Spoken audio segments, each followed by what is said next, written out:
Thinking used car? Finally, there's a place just for you. Motor Trend Orlando, the all-new used car superstore. All makes, all models, all certified, all at one place. Hundreds of vehicles. Toyota, Honda, Nissan, Ford, Chevy, Lexus. All makes, all models. Prices up to 65% off original MSRP. All Motor Trend certified vehicles. Finally, the name you can trust in used cars. Motor Trend Orlando. Check it out at mtorlando.com or visit our 35,000-foot indoor showroom today. Motor Trend Orlando.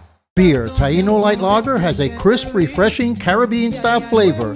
Boricua Craft Ale, full-bodied flavor for the true beer drinker. Stop drinking beer water. Taino Craft Light Lager and Boricua Strong Craft Ale. Feel the rhythm and come up to craft beer.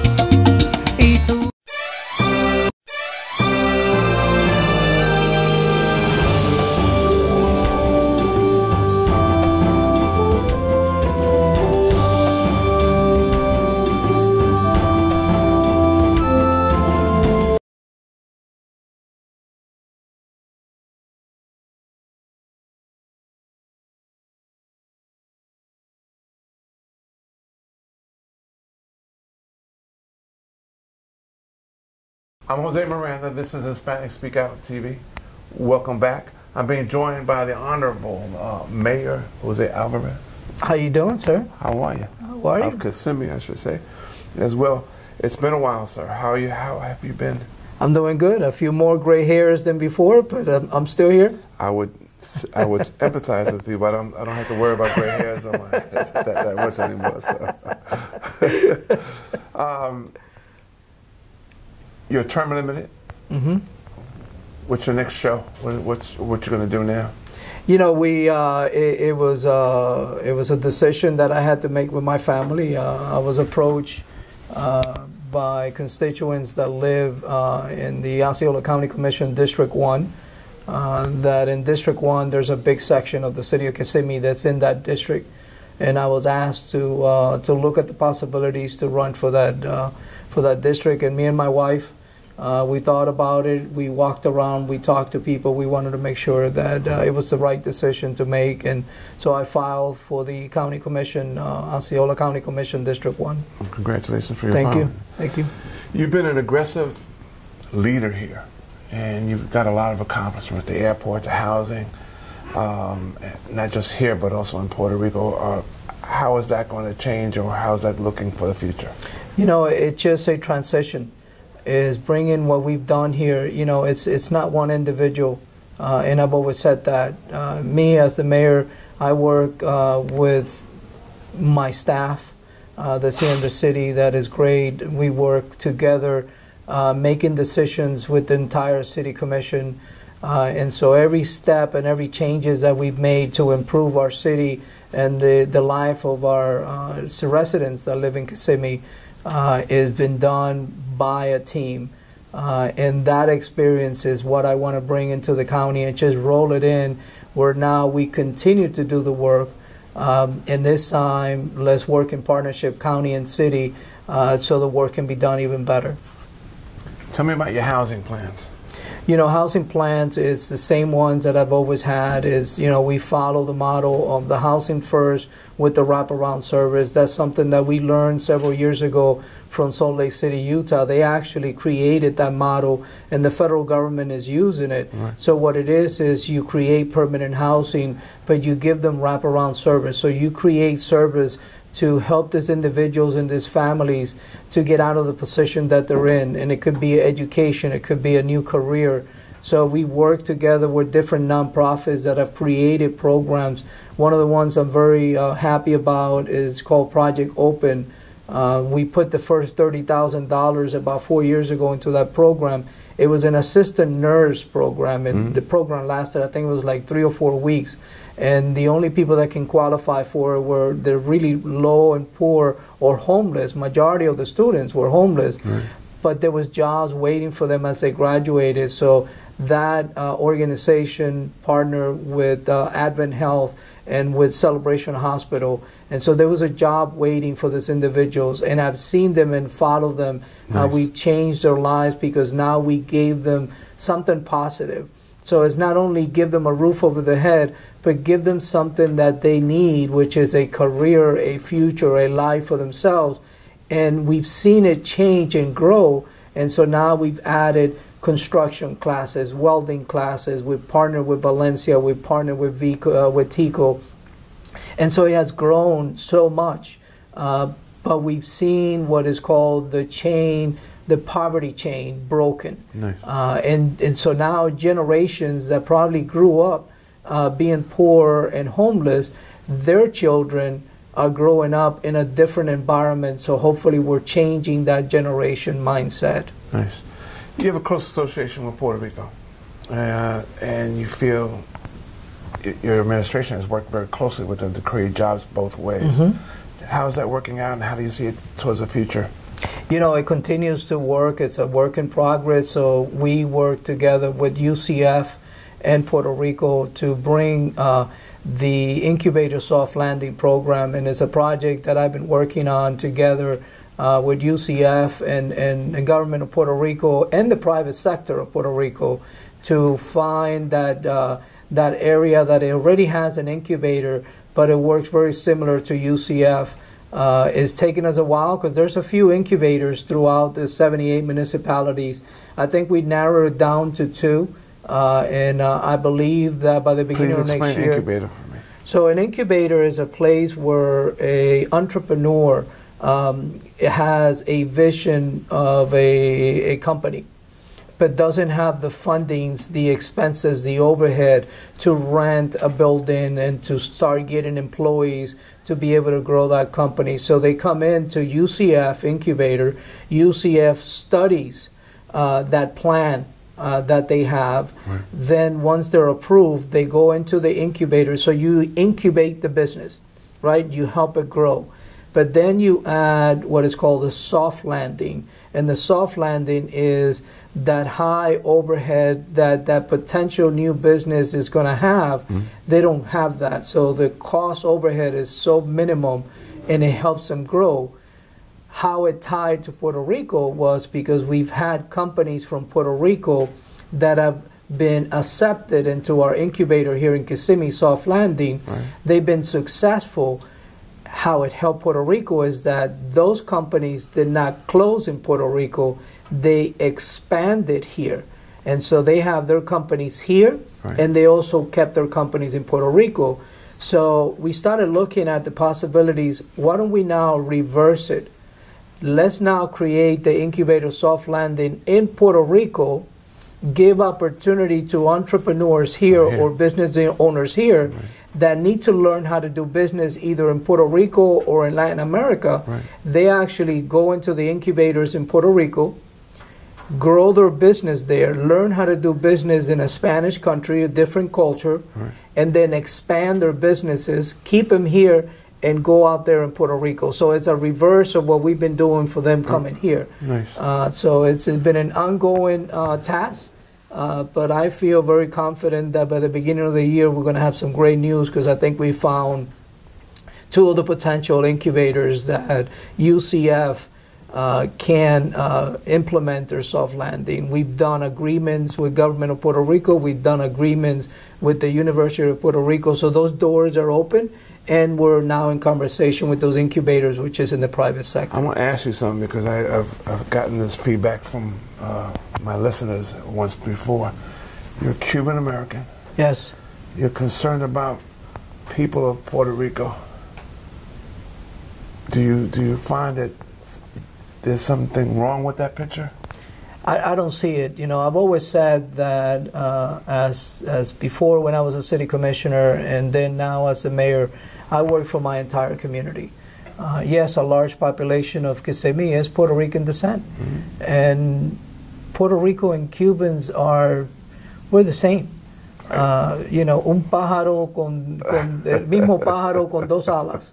And so, you know, we have so much in common. Sure. And so for me, the work that I do and I've done with the Puerto Rican community in Puerto Rico is just to improve their life. To me, I don't see a nationality, someone that's from Puerto Rico and someone that was born in Cuba.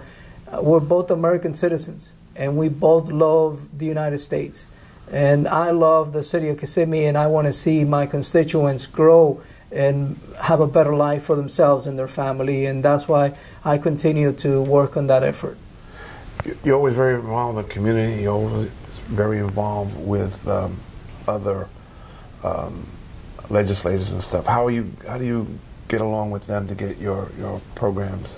You know, I'm someone that has an open mind. I have great friends, Senator Torres, John Cortez. I have great friends in the legislature, but I'm the type of person that when I go to Tallahassee or I go to D.C., I don't mind sitting across the aisle with the opposition party because I bring a problem that's affecting their constituents.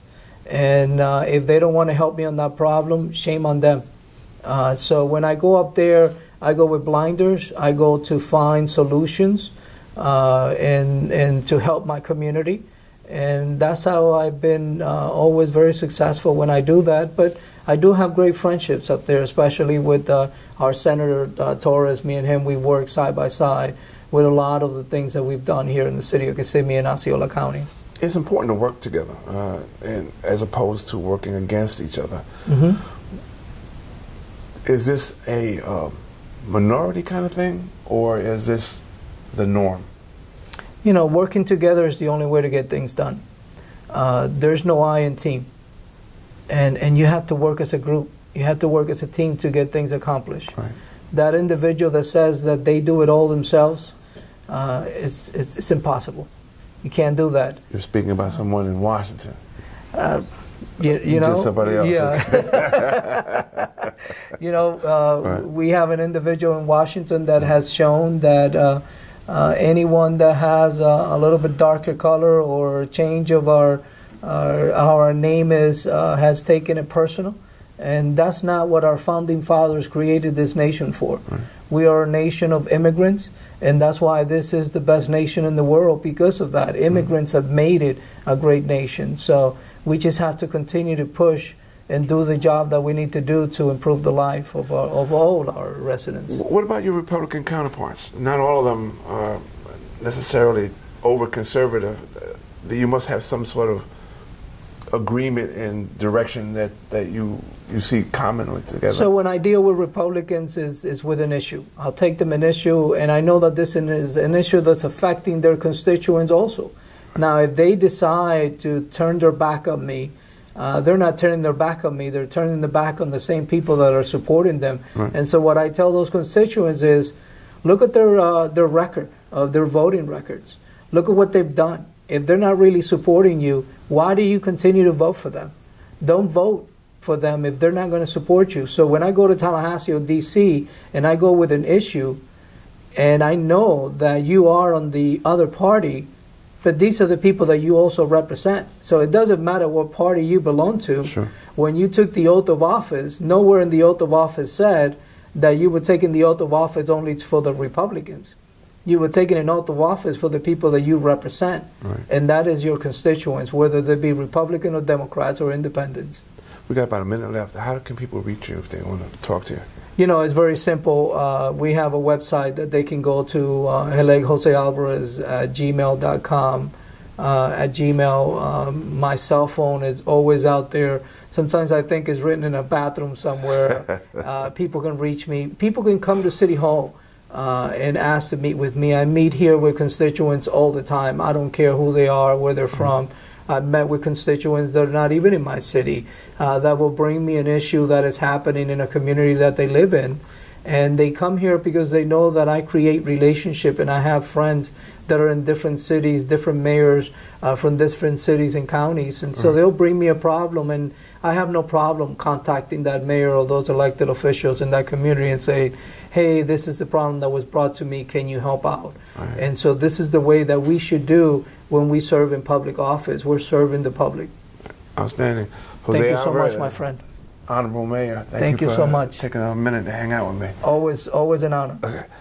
I'm Jose Miranda. This has been the Spanish Speak Out TV. Thinking used car? Finally, there's a place just for you. Motor Trend Orlando, the all-new used car superstore. All makes, all models, all certified, all at one place. Hundreds of vehicles. Toyota, Honda, Nissan, Ford, Chevy, Lexus. All makes, all models. Prices up to 65% off original MSRP. All Motor Trend certified vehicles. Finally, the name you can trust in used cars. Motor Trend Orlando. Check it out at mtorlando.com or visit our 35,000-foot indoor showroom today. Motor Trend Orlando. Single year because she's in foster care, because her father abused her, and her mother couldn't believe her.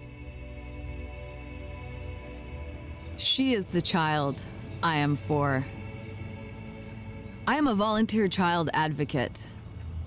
I am you. Florida residents call toll-free 866-341-1425.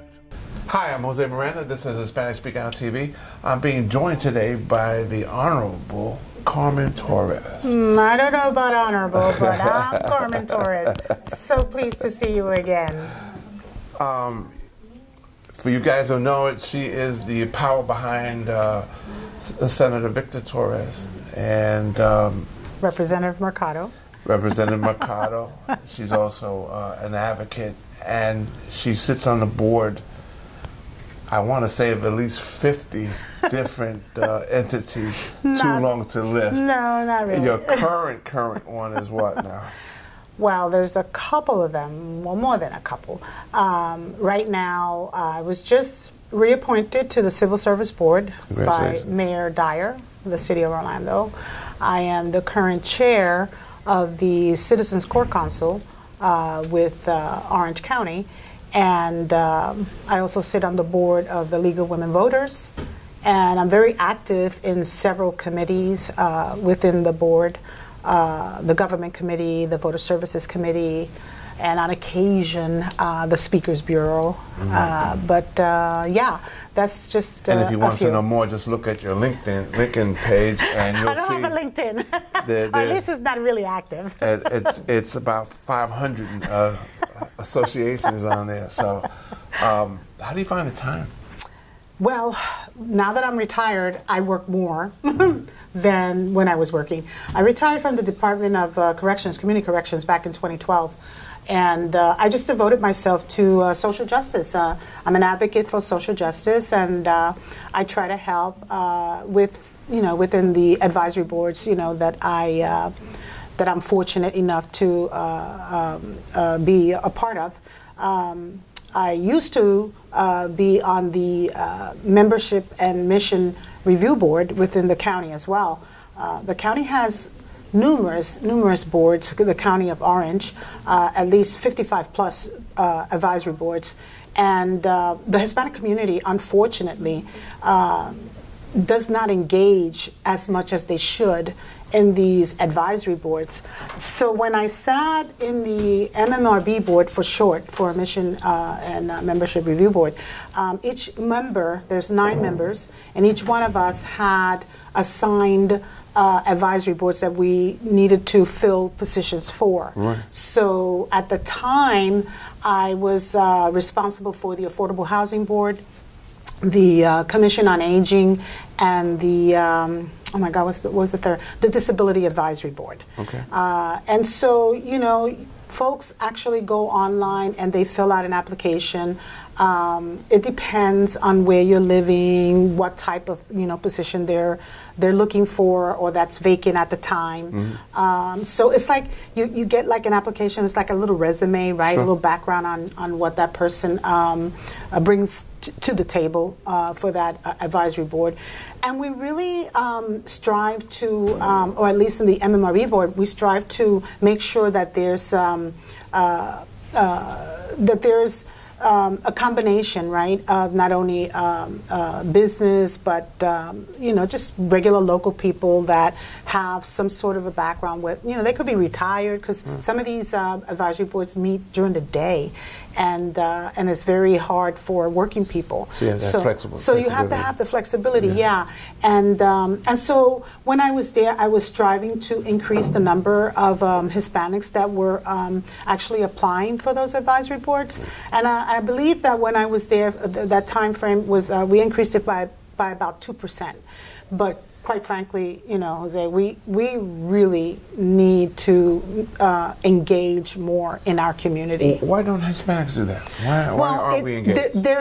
There's a few reasons, right? Like I said before, some of these advisory boards, they meet during the day, and folks, you know, our community are working, or if they're not working, they're picking up their children at school or doing some extracurricular whatever.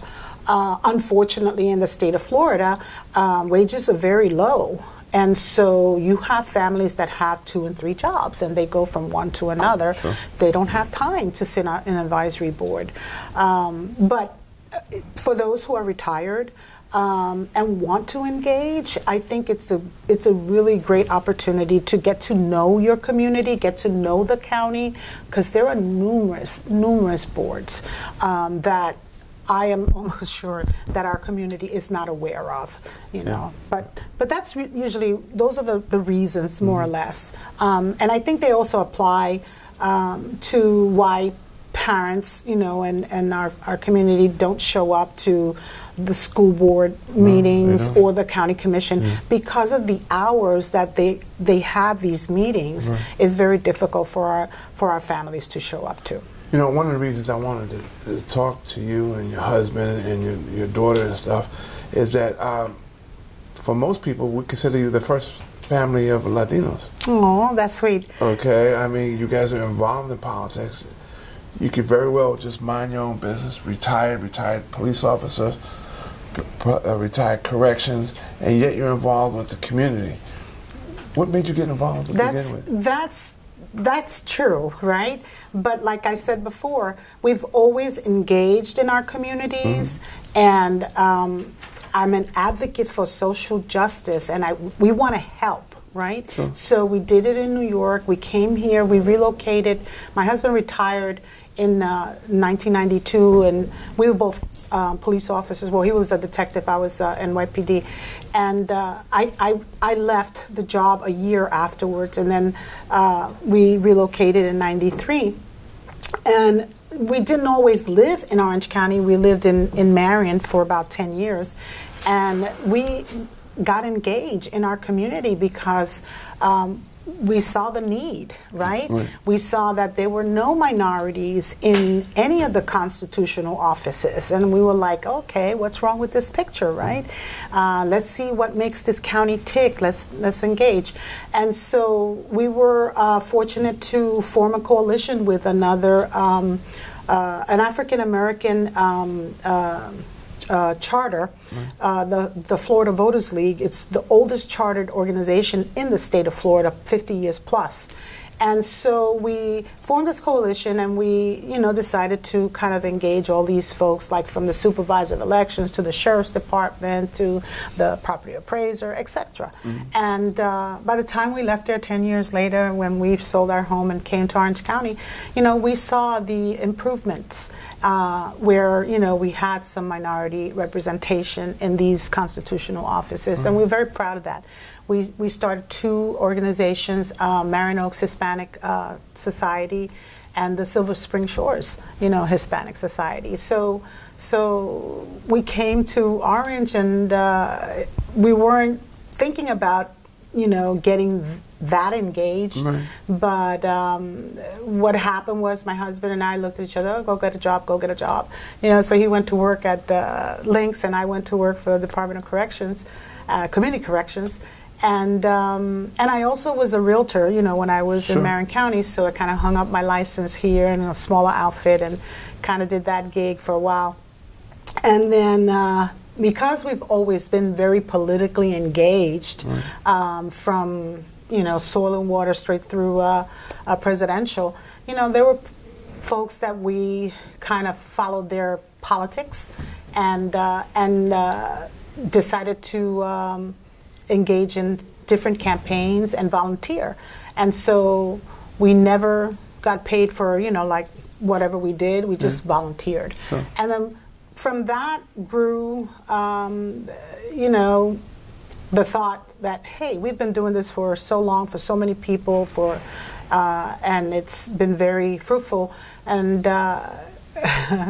we went from that to, oh, why don't we have Amy run for office, Sure. you know?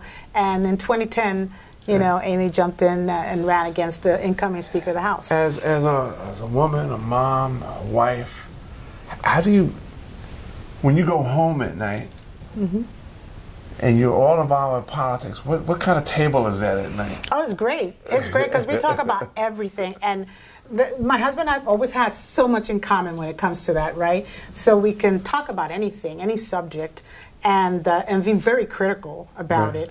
And then... Do you argue? Do you argue about who's right or wrong? Or, no, not really. We have our point of view. Right. Because we're Democrats, but when you're talking about myself and my brother, that's a total different ballgame. Okay.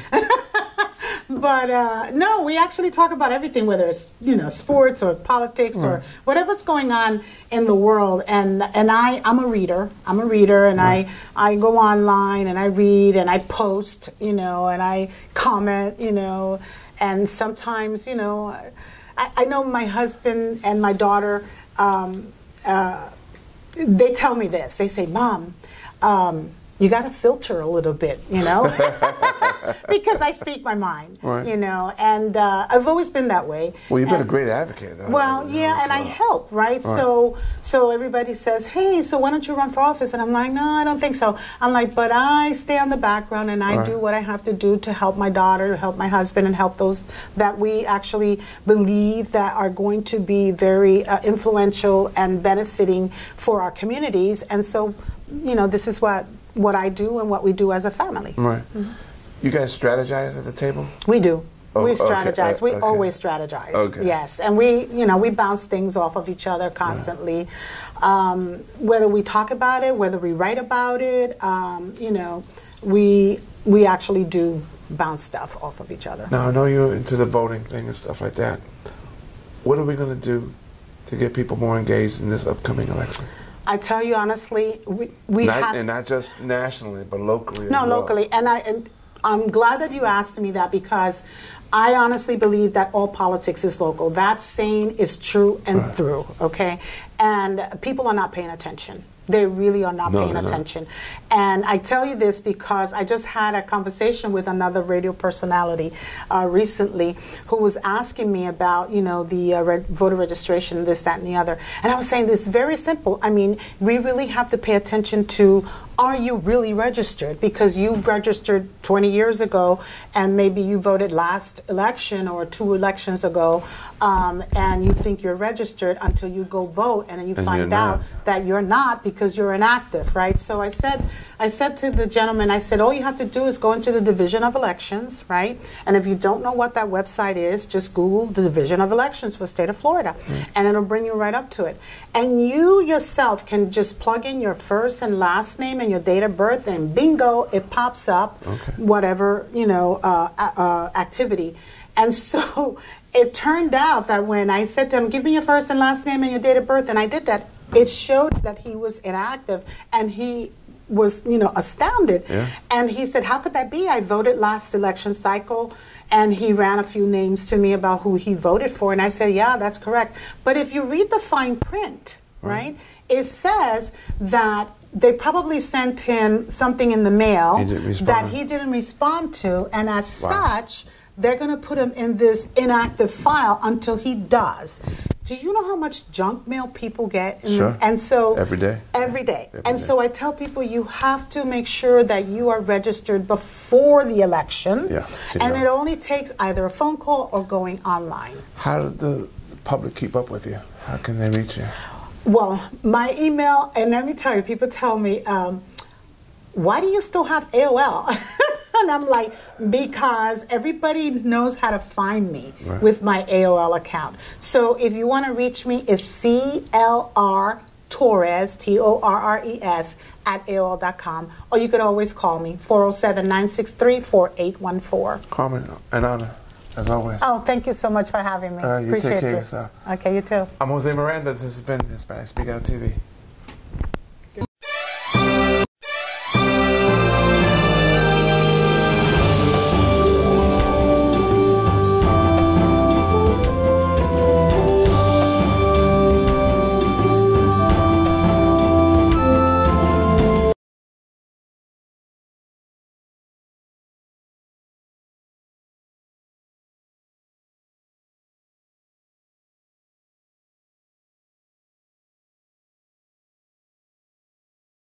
I am a volunteer child advocate.